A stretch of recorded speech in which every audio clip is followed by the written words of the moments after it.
लहान तोंडी मोठा घास घेतो. पण माझं भाग्य किती बघता, माझ्या आई बापाची पुण्य आहे किती बघता. राजन, ही तुमची कापडं जेव्हा माझ्या अंगाला लागली ना, तवाच शिवा मिळाला. आता उरला आहे तो तुमचा आत्मा आहे फकस्त.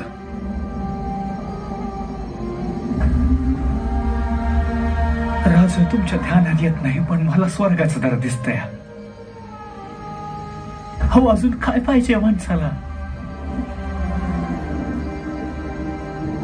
लोक माणूस आयुष्यभर कसा कसा जगला ते सांगतात, पण माझ्या बाबतीत लोक सांगतात की शिवा असा बिलंद, की शिवाजी राजाचं मरण मिळाला